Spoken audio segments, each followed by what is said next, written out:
Good afternoon dear students. Today we will discuss about periodic table. आप में से बहुत सारे बच्चे ऐसे हैं जिनको पीरियोडिक टेबल याद करने में दिक्कत होती है, उनको पता नहीं है कि किस तरीके से एलिमेंट आप याद रख सकते हो। आप 118 एलिमेंट, हमारी पीरियोडिक टेबल पूरी हो चुकी है, तो आपको 118 के 18 एलिमेंट का पता होना चाहिए कि इन एलिमेंट्स को कैसे याद रखते हैं। अगर आपको 118 एलिमेंट याद करने का तरीका पता चल गया तो आप किसी भी एग्ज़ाम में, कॉम्पिटिटिव एग्ज़ाम में, यूनिवर्सिटी एग्ज़ाम में, बोर्ड कहीं भी एग्ज़ाम में बैठे हो तो आप समझ लीजिए कि आपका इनऑर्गेनिक का मेजर पोर्शन यहीं से कवर हो जाता है। अब मैं आपको कम से कम समय में ये चीज़ें याद करके और उसके ट्रेंड्स बताऊंगा जिस तरीके से आप पूरी पीरियोडिक टेबल जल्दी से जल्दी कर सकते हैं। सबसे पहले हम देखते हैं यहाँ पे जो मैंने अलग अलग लिखे हैं, इनको याद कैसे रखते हैं। आपको साथ साथ आप उसको लिखते चले जाएंगे तो आपको याद रहेगा। मैं आपको ट्रेंड बता देता हूँ। मैं इसमें पीरियोडिक टेबल में स्टार्टिंग से पहले आपको बताता हूँ क्या क्या होता है। जो ये रेड में लिखा हुआ है सभी, ये आपका एस ब्लॉक एलिमेंट है। Alkali metal, alkaline earth metal, ये आपके ये अल्कली मेटल है, ये अल्कलाइन अर्थ मेटल है। मैं यहाँ पे लिख नहीं पाऊंगा क्योंकि स्पेस नहीं है बोर्ड पे। और ये आपका जो बीच में आपका ग्रीन कलर में लिखा हुआ है, ये सारा आपका डी ब्लॉक है। ठीक है।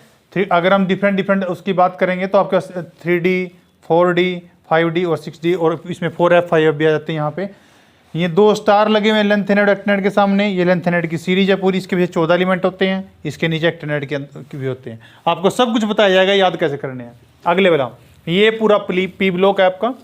ठीक है। अब SPD ब्लॉक, जो F ब्लॉक मैंने आपको बोले हैं, ये एलिमेंट आप किस बेसिस पे बोल रहे हो कि ये आपके एलिमेंट S ब्लॉक के हैं, P के हैं, D के, F के हैं। जिस भी जो आपका आउटर मोस्ट लास्ट इलेक्ट्रॉन है वो जिस सब सेल में एंटर करेगा उसके अकॉर्डिंगली हम बोलते हैं। यहाँ पे आपका 1s है, 2s है, 3s है, 4, उसके अकॉर्डिंगली डिफरेंट आपके यहाँ पे डिफरेंट अरेंजमेंट पॉसिबल है। तो इसमें आउटर मोस्ट इलेक्ट्रॉन S में है, इसमें आउटर मोस्ट इलेक्ट्रॉन D में है, इनमें आउटर मोस्ट इलेक्ट्रॉन F में है, इनमें आपका P में है। तो उसके बेसिस पे हम इनको SPD, F अलग अलग ब्लॉक इनको बोलते हैं। ठीक है। तो सबसे पहले आपको बनानी आनी चाहिए टेबल। अब आप देख रहे हो मैंने यहाँ पे कुछ नंबर लिखे हुए हैं ऊपर अलग अलग, यहाँ जो ग्रीन कलर में 1 2 3 करके मैंने आपको 18 ग्रुप इसमें लिखे हुए हैं और 7 आपके अगर जैसे काउंट करोगे 1 2 3 4 5 6 7 आपके पीरियड है यहाँ पे और 18 आपके ग्रुप्स हैं। ठीक है। अब इसमें इनको याद कैसे करना है पहले ये आप देख लीजिएगा। सबसे पहले मैं आपको बताता हूं, मैं आपको डाउन द ग्रुप बताऊंगा याद करने का तरीका, क्योंकि इस तरीके से याद करने में कई बार आप लिखने में ऊपर नीचे मिस्टेक कर सकते हैं। तो यहां से सबसे पहला है हाय लीना ने की रूबी से फ्रेंडशिप। इसमें आपका hydrogen, lithium, sodium, potassium, rubidium, caesium, francium. तो हाय लीना ने की रूबी से फ्रेंडशिप। नेक्स्ट वाला है आपका बेरिलियम से स्टार्ट हो रहा है, बेगम का सर बड़ा। ठीक है। बेगम का सर बड़ा, ये आपके अर्थ मेटल हो गए। उसके बाद आते हैं डी ब्लॉक, स्कूटर यहां ला अकड़, स्कूटर यहां ला अकड़। नेक्स्ट है ताई जरा हाफ रे। ठीक है। इसमें टाइटेनियम आ गया, जिरकोनियम, हार्फेनियम, रुफेनियम।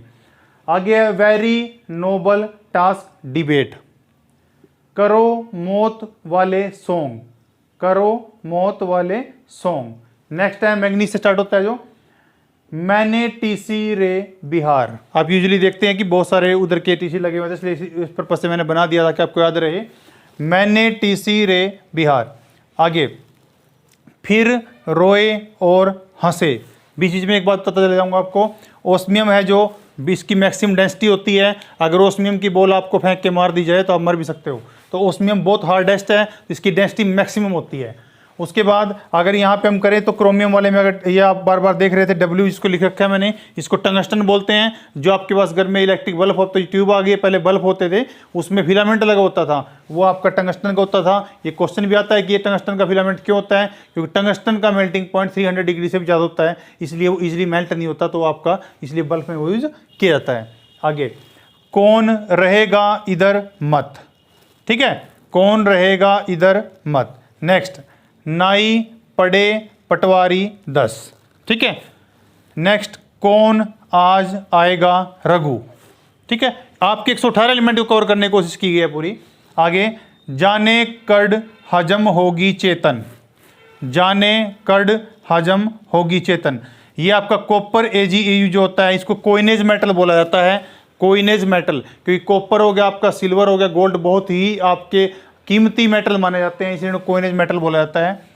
जिंक, कैडमियम, मरकरी, आपका मरकरी एक मात्रा जो है आपके पास, आप बोलते हो कि आपके पास जो एलिमेंट है ये आपका लिक्विड स्टेट में आपका रहता है मरकरी, तो आप इसको भी याद रख सकते हैं। उसके बाद आपका आ गया पी ब्लॉक, इसमें ब्रिटेन के आलू गोभी, इंडिया के टिंडे नहीं, ठीक है, इस तरीके से इसके टेंट बना रखे हैं। नेक्स्ट है क्या सीता गीत सुनकर पड़ेगी फ्लू, कुछ भी बना सकते हैं उसका, फ्लावर, क्या सीता गीत सुनकर पड़ेगी फ्लावर, कुछ ही बोल सकते हो आप। नेक्स्ट है न्यूज़पेपर आज सब बिकेंगे मैक, ठीक है, न्यूज़पेपर आज सब बिकेंगे मैक। अगला है उससे टेपोलवी, उससे टेपोलवी, जो आप एग्जाम्स में करते हो यूजली। नेक्स्ट है आपकी हैलोजन सीरीज है, फिर कल बारात आएगी आंटी ताई, फिर कल बारात आएगी आंटी ताई। यूजली आपको जो विलेज से बच्चे उनको पता है कि जब गांव में कोई इस टाइप से बारात वगैरह आती थी तो सबको चाव होता था, तो इसलिए बता रहा हूँ फिर कल बारात आएगी आंटी ताई। नेक्स्ट, हुमायूं ने अकबर को जोर से रुलाया और, हुमायूं ने अकबर को जोर से रुलाया और, आपकी लास्ट में एलिमेंट आ गए। उसके नीचे आता था आपका लेंथेनाइड और एक्टेनाइड, जो यहाँ सीरीज आप स्टार्ट करते थे, इसमें मैं लिख देता हूँ, इसका एटॉमिक नंबर यहाँ 57 था और इसका आपका 89 होता है, ठीक है। तो आप जब इसके बाद यहाँ S21 से स्टार्ट करते हैं, उसके बाद यहाँ 39 है, तो अगर आप देख रहे हो इसके बीच का अगर हम गैप देखते हैं तो आप देखते हो जो आप फॉर्मूला बोलते हो 2 8 8 18 18 32 वाला, वो यहाँ फॉलो अप हो रहा है, यहाँ 18 का गैप है, यहाँ भी 18 का गैप है और यहाँ 32 का गैप है। लेकिन जब आप इससे अगला एलिमेंट लिखने जाओगे, यहाँ पे आप लिखोगे 21 के बाद 22, यहाँ पे 39 के बाद 40, लेकिन यहाँ पे आप 57 के बाद 14 एलिमेंट आपके नीचे चले गए हैं 58 से लेकर के एंड तक। तो आपने ध्यान रखना, जब आप इसके बाद यहाँ 58 59, यहाँ पे 60 61 62 63 64 65 66 67 68 आपका 69 70 71 तक आपके यहाँ चले गए, तो आप नेक्स्ट को यहाँ 72 दोगे। और सिमिलरली सिस्टम आपने यहाँ करना है, तो इसमें जब आपका फाइनल एलिमेंट यहाँ पे आता है तो उसके अकॉर्डिंग आप इसको नंबर करोगे। यहाँ भी आपने देखा इसके जो नीचे के एलिमेंट थे वहाँ चले गए, तो आपने 14 के बाद का नंबर दिया यहाँ पे, यहाँ भी आप 14 एलिमेंट तक वहाँ लेके जाओगे तो आप उसके बाद का नंबर ही यहाँ पे दोगे। इस तरीके से आपको ये क्लू याद रखना है बस यहाँ पे, ठीक है। लेंथेनाइड एक्टेनाइड आपको बाद में चीज़ें बता दी जाएंगी। अब लेंथेनाइड को कैसे याद करोगे, एक्टेनाइड सीरीज को कैसे याद करोगे, अब आप बड़े बच्चे हो गए, आपको पूरी सीरीज आनी चाहिए 108 एलिमेंट की, तो हम आपको बताते हैं। लेंथेनाइड का LA से स्टार्ट कर लीजिए, LA यहाँ पे मैंने लेंथेनाइड सीरीज लिखी है, एक्टेनाइड सीरीज लिखी है। लेकर सर पर दिए पद्मनी समझाए, यू गाड़ी तब दी होगी और तुम ये भी ले आए। दोबारा बता देता हूँ, लेकर सर पर दिए पद्मनी समझाए, यू गाड़ी तब दी होगी और तुम ये भी ले आए, ठीक है। अब एक्टेनाइड की बात करते हैं। AC मान लीजिए यहाँ पे, ऐसे थोड़े पहलवान यूं निपटेंगे, पुराने आम कम बिकेंगे, कैफे में ऐसे फरमाओ मैडम नूडल लाओ, ठीक है। मैं दोबारा बता देता हूँ इसको, ऐसे थोड़े पहलवान यूं निपटेंगे, पुराने आम कम बिकेंगे, कैफे में ऐसे फरमाओ मैडम नूडल लाओ, ठीक है। तो ये आपका 118 एलिमेंट याद करने का एक तरीका हो गया। अब इसके साथ ही आपको बताऊंगा कि ट्रेंड्स कैसे याद करने हैं। मोस्टली बच्चे टेबल भी याद कर लेते हैं, फिर उनको ट्रेंड्स नहीं पता लगते। उसके लिए मैं थोड़ा कुछ चीज़ें मैं यहाँ से मिटाऊंगा, तो आपको उसके अकॉर्डिंगली मैनेज करना पड़ेगा। अब देखिए, आपने यहाँ देख लिया कि आपने 1 2 3 मैंने ग्रीन में लिखा है, तो आपको ठीक है पता चल गया कि 18 है। अब आप बोलोगे सर कुछ ऊपर आपने कुछ और नंबर्स भी मेंशन किए हुए हैं, वो क्या है? जो आपकी ओल्ड टेबल थी उसके अकॉर्डिंगली इस पर कई बार इनऑर्गेनिक केमिस्ट्री में क्वेश्चन आ जाता है। जब एसिड बेसिक रेडिकल करोगे तो वहाँ पे तो आपको पता होना चाहिए कि ये कौन से ओल्डेस्ट ग्रुप से बिलोंग करता है। तो आप देखो, आपको सिर्फ ये चीज़ याद रखना है कि जो आपके पास ये सिस्टम यहाँ डी वाला है, जो डी के यहाँ पे 10 हैं, ये आपके सारे बी वाले ग्रुप में आते थे ओल्डेस्ट टेबल के हिसाब से, बी में सभी बी में है। उसके बाद 1 2 ऊपर बाकी जो सभी थे सभी आपके ए ग्रुप में है, ठीक है। तो सबसे पहले अगर आप नंबरिंग सिंपल लेना चाहते हो तो 1 2A 1A 2A, ऊपर आ जाइए 3 4 5A 6A 7A, और लास्ट वाले को जीरो ग्रुप बोला जाता था। बहुत बार आप पढ़ना ये बात, बहुत जगह लिखी होती है कि आपका जो नोबल गैसेज होती है उनको जीरो ग्रुप बोला जाता था, क्योंकि वो मोस्टली वो रिएक्ट नहीं करती, उनकी रिएक्टिविटी के बेसिस पे ऐसा बोला जाता था। तो आपका ऊपर वाले जो आप इसको छोड़ दे डी वाले को, उसके ऊपर सारे आपके एक ही हैं, 1 2 3 4 5 6 7 और लास्ट वाला 0, ठीक है। अब इस पे आ जाते हैं। यहाँ आपका 3 है तो 3 से स्टार्ट करेंगे, 3 4 को 4b, 5 को 5b, 6 को 6b, 7 को 7b। इसमें से बस एक थोड़ा सा आपका जोल है यहाँ पे कि 8, 9, 10 को एक कैटेगरी में रखा गया 8th वाली में, 8th बी। उसके बाद दोबारा आपका 1b और 2b, जैसे 10 के बाद 11, 12 आता है ना, वैसे ही 1b और 2b। ठीक है, ये भी आपको पता होना चाहिए कि ओल्डेस्ट आपका जो ट्रेंड था ओल्डेस्ट टेबल का वो किस तरीके का था। ठीक है, अब ये आपको पता चल गया। अब आपको बताता हूं कि इसके अंदर प्रॉपर्टीज के ट्रेंड कैसे रहने वाले हैं। मैं उसके थोड़ा सा बीच में से रिमूव कर रहा हूं। मैं यहां पे लिख देता हूं ट्रेंड्स जो आपके लेफ्ट टू राइट इंक्रीज होंगे, पहले वो लिख देता हूं। बीच बीच में थोड़ी बहुत जो इसमें एक्सेप्शंस रही हैं उनको भी लेते चलेंगे। आपको पता है जब आप लेफ्ट टू राइट मूव करते हैं, मैं लिख देता हूं ऊपर लेफ्ट टू राइट। ठीक है, मैं वो प्रॉपर्टी लिख रहा हूं जो इसमें जाते हुए आपकी इंक्रीज होती हैं। ठीक है, लेफ्ट टू राइट जाने में आपकी क्या क्या प्रॉपर्टी इंक्रीज होती है। सबसे पहला आपका जेड इंक्रीज होता है, जिसको आप न्यूक्लियर चार्ज बोलते हो या आप एटॉमिक नंबर बोलते हो, इधर जाते हो सबका बढ़ता है। उसके बाद जेड स्टार। अब आपको पता होना चाहिए जेड स्टार क्या होता है, इफेक्टिव न्यूक्लियर चार्ज, जो हमेशा अगर एक हिस्से में ही आपकी सेल में इलेक्ट्रॉन ऐड होता रहेगा तो न्यूक्लियस का इफेक्टिव न्यूक्लियर चार्ज बढ़ता रहेगा, तो आपका जेड इंक्रीज हो रहा है। दूसरा, इधर जाते हुए आपकी आयोनाइजेशन एनर्जी इंक्रीज होती है। क्यों होती है? क्योंकि जब आप देखोगे जेड स्टार इंक्रीज हो रहा है तो न्यूक्लियस का चार्ज आउटर मोस्ट इलेक्ट्रॉन पे ज़्यादा फील होगा, उसको पकड़ के रखेगा अच्छे से, तो इसका मतलब उसको निकालना डिफिकल्ट होगा, तो आपको ज़्यादा एनर्जी लगानी पड़ेगी, तो उसको बोलेंगे आयोनाइजेशन एनर्जी। तीसरा पॉइंट, आपकी इलेक्ट्रोनेगेटिविटी। आपकी इलेक्ट्रोनेगेटिविटी इधर जाते हुए इंक्रीज होती है। अगर आप देख भी सकते हो, जब आप लिखते हो FON लिखते हो आप इलेक्ट्रोनेगेटिविटी का ट्रेंड, लेकिन इसमें एक एक्सेप्शन है। एक्सेप्शन क्या है कि आपकी नोबल गैस की जीरो होती है, नोबल गैस की जीरो होती है। ठीक है, अगला पॉइंट आ गया आपका इलेक्ट्रॉन एफिनिटी। ठीक है, इलेक्ट्रॉन एफिनिटी भी हमारी इधर जाते हुए जीरो होती है। उसमें भी आपने वही चीज़ रखनी पड़ेगी कि एक तो नोबल गैसेज के लिए जीरो होती है, इलेक्ट्रॉन एफिनिटी की जिसके पास ऑलरेडी पूरी फील्ड है वो इलेक्ट्रॉन क्यों लेगा। ठीक है, इलेक्ट्रॉन एफिनिटी जीरो है। दूसरा पॉइंट, इसमें आपका मैंने आपको डिस्कस किया था लास्ट वीडियो में भी, आपकी इलेक्ट्रॉन एफिनिटी में मैंने आपको बताया था कि यहाँ पे साइज भी मैटर करता है, क्योंकि जब आप किसी इलेक्ट्रॉन को ऐड करा रहे हो, ऐड कराने के बाद उस इलेक्ट्रॉन की जो उसको स्टेबलाइज भी होना पड़ेगा उस सिस्टम में आकर के, तो उसके लिए आपका जो हमने मेंशन किया था कि साइज मैटर करता है वहाँ पे। जो आपकी अगर हम बात करें आपकी फ्लोरीन और क्लोरीन की, मैंने आपको बताया था कि क्लोरीन की इलेक्ट्रॉन एफिनिटी फ्लोरीन से हमेशा ज़्यादा होती है। क्यों? जबकि इलेक्ट्रॉन एक्टिविटी फ्लोरीन की ज़्यादा है, लेकिन क्यों? क्योंकि उसके बाद जब इसमें इलेक्ट्रॉन ऐड होगा तो ऐड होने के बाद उसको इलेक्ट्रॉन को स्टेबलाइज भी करना चाहिए। फ्लोरीन का साइज छोटा होता है तो वहाँ पे इंटर इलेक्ट्रॉनिक रिपल्सन बढ़ जाती है, लेकिन क्लोरीन के केस में 3d ऑर्बिटल खाली पड़े रहते हैं जिसमें इलेक्ट्रॉन जाकर के अपने आप को स्टेबलाइज कर सकता है।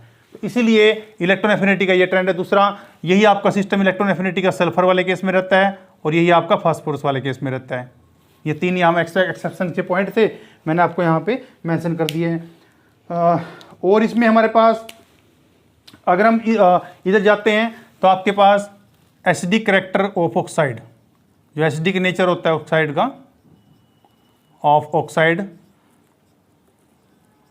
वो आपका इंक्रीज होता है इधर जाते हुए। ठीक है, एसिडिक करैक्टर इंक्रीज होता है। अब आपने एक चीज़ दिमाग में रखनी है, जो मैं आपको लेफ्ट टू राइट बता रहा हूँ प्रॉपर्टीज का ट्रेंड, वो जब अप टू डाउन आएंगे, टॉप टू बॉटम आएंगे हम, तो वो उसका रिवर्स होने वाला है। ठीक है, तो एसिडिक नेचर ऑफ ऑक्साइड हमने कर लिया। उसके बाद जो साइज ऑफ कैटायन है, साइज मैं इसको इधर डिस्कस नहीं करूँगा। इसमें इसके बाद आप लिख सकते हो हाइड्रेशन एनर्जी का ट्रेंड इधर नहीं बढ़ता, वो भी आपका अपोजिट साइड में रहता है। तो उसके बाद जो आपके पास हाइड्रेटेड कैटायंस है, size of hydrated cations. Hydrated कौन से होते हैं? आपको पता है कि आपका जो साइज होता है हाइड्रेशन एनर्जी उसकी इन्वर्सली प्रोपोर्शनल होती है। अगर कैटायन का साइज छोटा होता है तो उसके अराउंड ज़्यादा सोलवेंट के मोलिक्यूल आकर के लग सकते हैं, वाटर के मोलिक्यूल आकर लग सकते हैं, जिसको आप हाइड्रेशन एनर्जी बोलते हो, या किसी सोलवेंट के बारे में बोलेंगे तो उसको सोलवेंट एनर्जी बोल सकते हो आप। तो उस मैटर में अगर हम देखें तो साइज ऑफ हाइड्रेटेड कैटायन का, वैसे तो साइज कैटायन का डिक्रीज हो रहा है, लेकिन हाइड्रेटेड कैटायन का मतलब जितना छोटा होगा उतने ही अराउंड उसके ज़्यादा सोलवेंट मोलिक्यूल लगेंगे, तो हाइड्रेटेड जो कैटायन है उसका साइज इधर जाते हुए आपका बढ़ता है। ठीक है, तो आपका ये फैक्टर हो गया। उसके बाद आपके पास गिवन है जो पोलराइजिंग पावर होती है आपकी, एक तो होती है पोलराइजेशन पावर, पोलराइजेशन पावर, और एक फैक्टर होता है पोलराइजेशन और दूसरा पोलराइजेबिलिटी। ये दो फैक्टर हमारे पास होते हैं। पोलराइजेशन पावर तो क्या होती है कि मान लो कोई कैटायन किसी अनायन के पास, किसी मॉलिक्यूल के पास गया, उसको कितना पोलराइज कर सकता है। जैसे हम कई बार बातों में बोल देते हैं कि उसने इसको बैठ के बातें की और पोलराइज कर दिया, मतलब अपने जैसा बना दिया। तो चार्ज स्पीसीज जब भी किसी के पास जाएगी तो उसके अंदर पॉजिटिव नेगेटिव एक्सप्रेशन क्रिएट कर देगी, उसको बोलते हैं पोलराइजेशन पावर।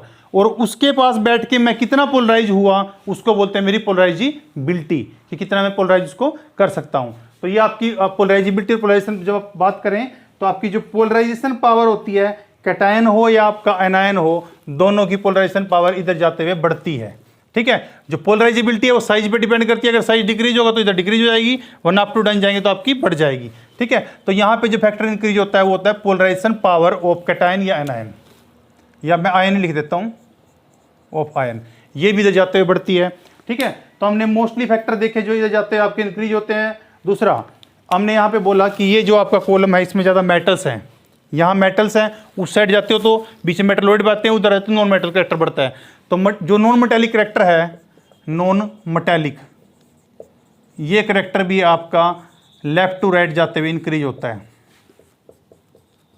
ठीक है, तो हमने बेसिक पॉइंट कर लिए कि क्या क्या चीज़ें हैं जो लेफ्ट टू राइट जाते हुए आपकी इंक्रीज होती हैं। ठीक है, अब हम आते हैं रिवर्स, जो आपकी up to down, top to bottom आपकी इंक्रीज होती है।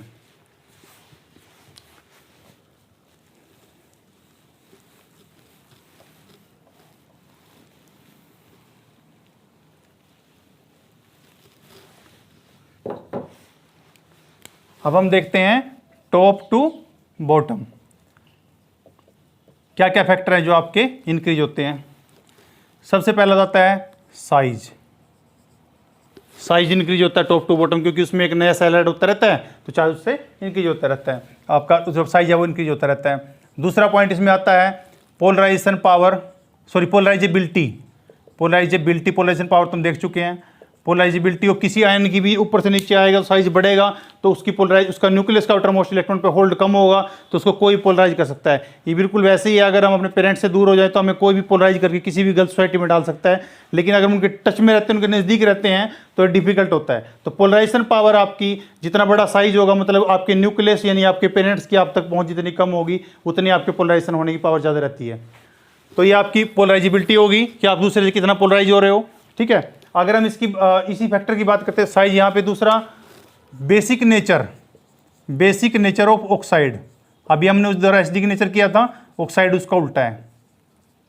ठीक है, तो आपका बेसिक नेचर ऑफ ऑक्साइड का जो होगा वो यहाँ पे बढ़ेगा। दूसरा मेटालिक करेक्टर।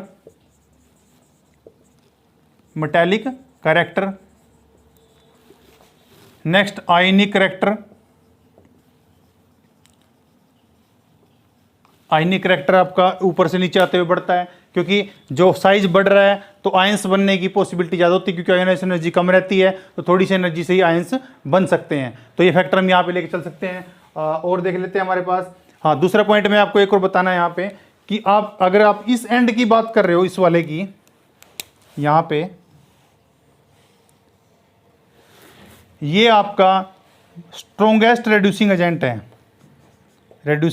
एजेंट और अगर मैं इधर आकर के इनकी बात करता हूं तो ये आपके स्ट्रोंगेस्ट ऑक्सीडाइजिंग एजेंट है।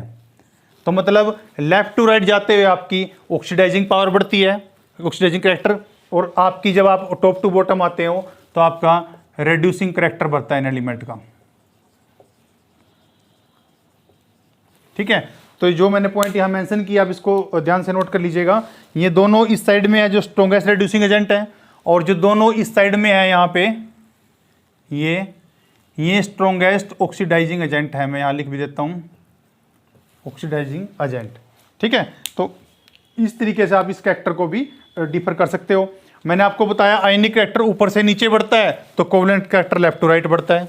ठीक है, तो ये हम जब आपके बेसिक ट्रांस टेबल के देख लिए हैं, मेरे ख्याल से कोई बचा नहीं होगा अभी। रिएक्टिविटी की हम बात करें, जो इलेक्ट्रॉन लूज कर देगा तो उसकी रिएक्टिविटी ज़्यादा होती है, तो उसकी अगर हम बात करें तो इधर से आपके अल्कली मेटल है जो इनकी रिएक्टिविटी ज़्यादा होती है। ठीक है, तो यहाँ आपके मेन पॉइंट आ गए जो इसके बेसिस पे आप किसी भी प्रोडक्ट टेबल के ट्रेंड्स को डिस्कस करते हैं। तो आप इस तरीके से प्रोडक्ट टेबल को याद कर सकते हैं जो आपको ट्रेंड बताया है, और उसी वे को लेकर के आप इसकी जो प्रॉपर्टी है उनको एक्सप्लेन कर सकते हैं।